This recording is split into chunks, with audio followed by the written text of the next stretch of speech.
Hello, welcome back to Christopher Taylor with Sovereign Harmony. Uh, Good to see you again. Haven't been here for a couple of months. I just wanted to come in for the next update.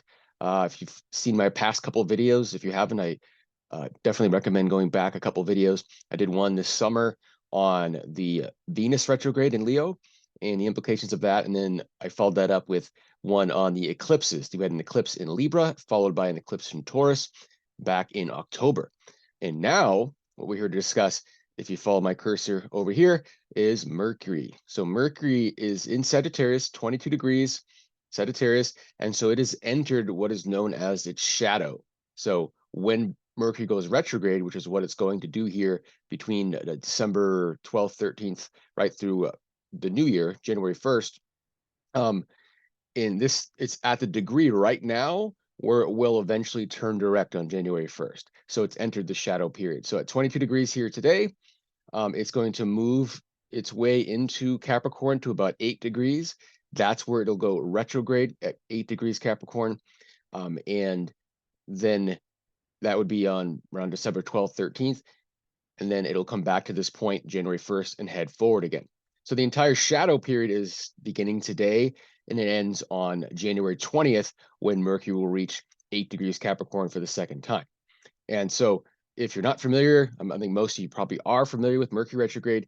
You know, it's a period of reorganization, revision, etc. It gets a bad reputation for being a bad time to start things. And that can be true just because not all the information can be available during a Mercury retrograde. It's usually a better time for wrapping things up. So it's a great time to finish something. It's also a great time to reorganize something that isn't going quite the way we want it to. And it's also just a really good time for introspection. So on an internal level. And this particular retrograde is starting in Capricorn and going back to Sagittarius. So two very different energies. Any side-by-side sign is going to be very different energies from each other. But Capricorn has a lot to do with structure and order and like larger orders of law and government. Okay. And on a personal level, it's kind of our rules, the certain rules that we live by. Okay. And those can evolve and change. Okay. Um, we've had Pluto in Capricorn for a long time, since 2008. It's flirted with Aquarius here. I've talked about that in previous videos here in 2023, but it's back in Capricorn. That's going to be, making its way into Aquarius over the next couple of years, where it's, won't be back in Capricorn for a long, long time. But the idea is with that energy, we've been kind of dealing with the transformation of that kind of government and, higher order, higher authority for a long time here. So almost, about 15 years or so at this point. But we're going to have a bit of a review period. So personally and collectively, just reviewing, what are the rules we live by? What needs to be transformed? And generally speaking, it's kind of asking us to challenge ourselves as far as where have we been too rigid? Where have we held tightly to rules that maybe don't apply to us anymore? Where are we holding others to rules that we should be loosening up, etc. Because that trip back into Sagittarius is an energy that's very much about expanding the mind, expanding your perspectives and perceptions, looking at things from other people's points of view. Okay, it's about kind of getting out of our little cocoons or little cages, essentially, that Capricorn can kind of create with all those rules and everything that we put on ourselves, but that can also be put on ourselves by others. So this is really a period, if we're conscious of it moving in here, starting in mid-December, but really getting aware of it right now, since Mercury has entered its shadow. So anytime from right now, that I mean November 25th, 2023, it's Saturday here. So we've got a couple of weeks of just kind of mulling over it. And then we've got the 3-week period of the retrograde. And then that we should have some, by the time we get to the new year, it's actually a pretty good, well-timed Mercury retrograde, especially with these energies, in that we have Mercury turning direct on New Year's Day. So when it comes to resolutions and things like that, anywhere we've been kind of stuck in our life and stuck because of our own rigidness, right? This is a real opportunity to starting in mid-December when a retrograde starts, all the way through the holidays, to get to a point of clarity here around January 1st and a couple of weeks following that, when it moves forward through the rest of Sagittarius, we could get some pretty good epiphanies about how we've held ourselves back, how we've been too rigid, where we need to expand, where we need to open our minds, where we need to allow other perspectives and opinions in our space, even if we don't agree with them. So this has a an opportunity anyway to loosen that up. Now, on the negative side, it's because in order to come to those kinds of conclusions and those epiphanies, we have to mull through all the stuff, all that heavy stuff that creates the that cage in the first place.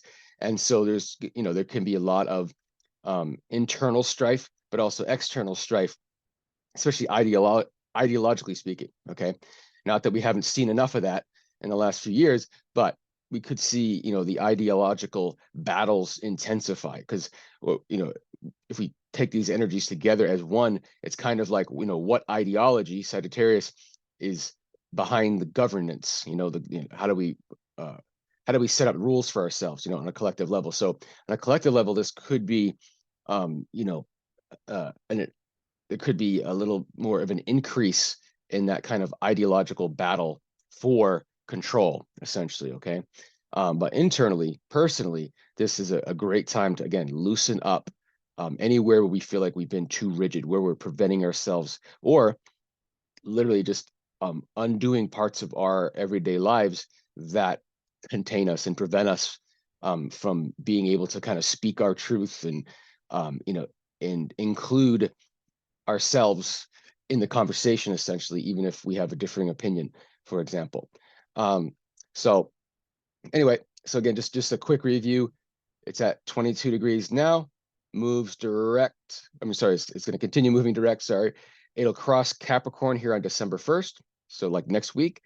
And then on December 12th, 13th, depending on where you are, then it's going to start turning retrograde at 8 degrees Capricorn. It'll back across, and just before Christmas on December 23rd, it crosses back into Sagittarius. And then on January 1st, it turns direct at 22 degrees Sag. And then it'll take about a couple weeks. I think January 20th is when it will exit the shadow zone, but it's going to be around January 13th that it actually enters Capricorn again. So generally speaking, the next couple of months, so late November to late January, is kind of the time frame for this activity going on. So wherever that is in your chart, be sure if you want to check in with me or have any questions, I can happily answer those. And also do feel free to follow me on Facebook, Sovereign Harmony Astrology. I'm also on Telegram with Sovereign Harmony Astrology, Twitter, and same thing. And then X, I guess it's called now. And then also on Instagram, it's Sovereign_Harmony_Astrology on Instagram, if that's your thing. So I'll be posting, more frequent information, not just these, every couple of months for the big events, but, more frequently if you want to tap into that.